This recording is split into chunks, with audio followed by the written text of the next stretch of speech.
Hello and welcome to On Call After Hours, where we answer the questions we weren't able to get to during our regular show. All of your questions are important to us. We want to answer them, as many of them as we can for you. We have a caller from Sioux Falls, 70-year-old mother has dementia. Could improper eating have caused it? Andrew. Certainly, there's so many factors. Is the dementia Alzheimer's or is it from cardiovascular bad vessels and hypertension? So it could have contributed, yeah. Or it might just be her family history, or who knows? I mean, certainly multiple vitamins doesn't seem to make a difference. Yeah. Sleep apnea can. Yeah. Jill, granddaughter had a concussion and has short-term memory loss. She's failing tests. She is seeing her regular doctor. Should she see a specialist? I would wonder how far out this is from the initial concussion. Yes. Female girls in their teenage years seem to be the slowest recoverers from concussion. By about 6 weeks, 80 to 90% of people should be recovered from all their concussion symptoms. Do they get more though if you give them another 6 weeks? No, usually it will taper off. That's about where it starts tapering. If after 6 weeks she's still having these symptoms, I'd see the specialist. All right, and there still is nothing that maybe the specialist can do. There are some medications to kind of help with the symptoms, the headache, the sleeplessness, the emotional lability, those sort of things. But basically it's time. Okay.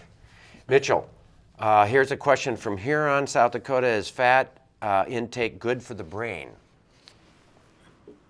Fat intake and its effects on the brain cells themselves has been shown to be beneficial actually in babies, and but in adults that has not been quite proven. Do you give them a particular fatty food aside from breast milk? I think that we're looking at the not high cholesterol foods. We're speaking of a particular type of fatty acids, and that work was done with what we call linoleic acids. That is what I think that's one of the additives that now is in baby formulas in Europe. Okay. So I think that's the answers. Great. All right. And from Mobridge, is there a natural treatment for sciatica? Andrew. Sciatica meaning? Right. So the nerve pain or back pain that radiates down the legs. Physical therapy is one of the best treatments, I'd say, that's natural. Get moving. Get moving. I think that major thing is that they did huge studies about very aggressive physical therapy or bed rest for 3 days or get back to work as well as you can, and that the physical therapy and getting back to work as well as you can, the movement, is what made the difference. Jill, from Yankton, 50-year-old woman whose knees creak and crack, is there anything she should do? I'd say, do they hurt? That's the problem. A lot of knees will creak and crack and make noises and pop. If they're popping, that's just air bubbles that are getting into the joint fluid, not to be a concern. It can be the first sign that there is some wear and tear, degenerative changes. So I would say some glucosamine supplements usually is the best thing. Yeah. Good thing to start with. All right. Mitchell, acid reflux has been under control, but now has constant feeling of a lump. Scopes find nothing. What should be done? Depending on the age group of these particular patients, modification of the diet, if the patient has what we call a hiatal hernia, and where you have the actual stomach contents refluxing because of an anatomical problem, then of course we need to have some other interventions. Weight loss is one of those interventions. Having smaller meals is one of the interventions. And we must also remember that infections in the stomach, such as Helicobacter pylori, is very important in patients who actually have reflux disease, and that needs to be eliminated. That may just simply be the answer. Good answer. From Minnesota, can energy drinks make mental health problems worse? Mental health. I guess if you're, you're strung out on all this caffeine and so you're not sleeping and not getting sleep, then that would certainly contribute to mental health problems. Yeah. And my sense is that people who may have mental health problems may be inclined to take those things excessively too. So that's one cause and effect. Which is the cause? Which is the effect? Right. I do know that marijuana also can contribute to and cause mental health problems as well. Triggering schizophrenia in some, as they say. Brookings, I know, Jill. What is the difference in the education and practice between an MD and a DO? All right, as the DO here and the token DO in the clinic, I'll answer that one. So DO stands for Doctor of Osteopathic Medicine. Really, the process to get into the schools is identical. I took the MCATs just like you guys did, so the medical test. You go through admissions process, interviews, and then the training is virtually identical, except I get additional training in musculoskeletal, palpation, and then adjustment, osteopathic treatment, where you work on kind of structure and function. Similar to a chiropractor, but a little bit different philosophy, a little bit gentler techniques. And so I'm kind of an MD plus additional training, plus additional. There you go. So Just a little bit better. we're just a little bit better, but Okay. we don't like to brag too much. Okay. So. From Brookings, legislation in South Dakota on raw milk and Medicaid expansion opinion. Mitchell, you don't know about this. I'll ask you first. What do you sense about raw milk? Do you have raw milk in the BVI, and what do you think about it? Raw cow's milk, I presume. Yes. Not goat's milk. Oh, And yes, raw goat's milk is quite common in some parts of the tropics. It's fine. If it's good enough for one particular animal, why should it cause a problem in others, except if there is some sort of zoonosis that is prevalent in those particular areas. That would be the only challenge. what is a zoonosis, Mitchell? Well, if there's an infection that is actually typical in animals, that is prevalent, brucellosis is one of those conditions that really comes to mind, then you may not want to use those contaminated sources. All right, and I'll throw it at the South Dakotans because it's in our legislature right now. Do you have an opinion on that, Andrew? You know, if you have the smaller the scale, the less the risk. But as bigger and bigger an operation like that were to go, then the bigger risk of different infections, and then and so there's a reason why previously we've always had all the regulations involved to help protect the public. Do you think we lose anything by pasteurizing milk? We probably lose some flavor. We might lose some nutrients. Yeah. Jill, any comments? So, yeah, I mean, pasteurization has been the best thing for keeping public health. Definitely helps us transport milk over larger distances without it souring. So, if I would say local small areas, like you're saying, should be okay. But if you're trying to do nationwide distribution, it's not going to work.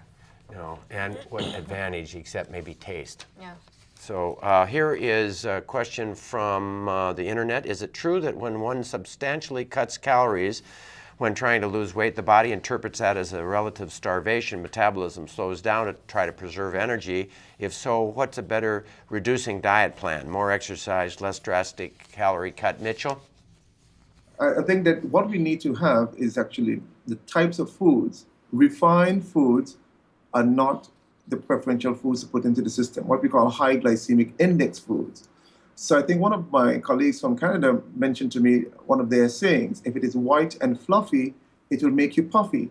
In other words, we want to stay away from those particular refined products, white flour, and some of what we call the rice that is not the whole grain rice. All right, that's good words. Discuss cluster headache. Andrew, what can be done for cluster headache?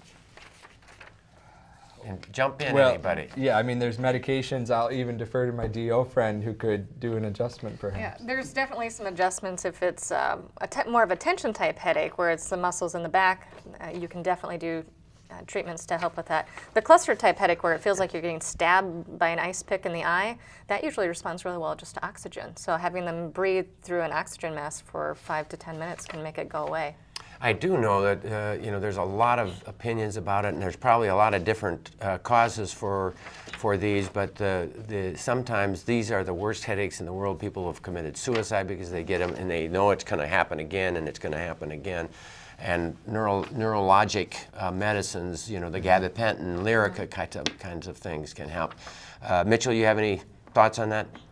My thoughts on the cluster headaches is they're what we call mixed pattern headaches that are mistaken for one particular type.